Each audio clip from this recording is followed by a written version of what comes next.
Nagbabala ang Philippine National Police sa umano'y bagong modus ng human trafficking kung saan ilang Pilipino ang pinupuntirya upang ma-recruit at mapasama sa mga dayuhang puwersang militar.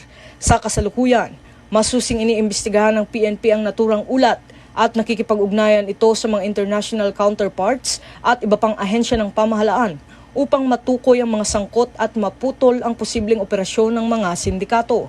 Ayon kay PNP Chief Police General Jose Melencio Nartates Jr., patuloy ang pagsusuri sa mga impormasyong nakalap upang makabuo ng epektibong hakbang na magpoprotekta sa mga Pilipino laban sa ganitong uri ng pananamantala.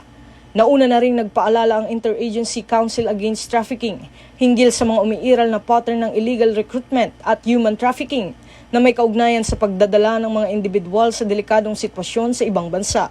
Binigyan din naman ng Department of Foreign Affairs na ang pagtanggap ng trabaho na may kaugnayan sa Foreign Armed Forces ay may kaakibat na matinding panganib at maaaring magdulot ng legal na pananagutan. Pinapaalalahanan din na may umiiral na pagbabawal sa deployment ng mga Pilipino sa mga bansang may armadong sigalot tulad ng Ukraine at iba pang conflict zones. Patuloy ang pinaigting na koordinasyon ng PNP sa mga ahensya sa loob at labas ng bansa para sa pagbuwag ng mga sindikato sa likod ng human trafficking. Hinihikayat din ng publiko, lalo na ang mga naghahanap ng trabaho sa abroad, na maging mapanuri at agad report ang anumang kahinahinalang recruitment activity. Ito ang bagong PNP para sa bagong Pilipinas. Serbisyong mabilis, tapat at nararamdaman.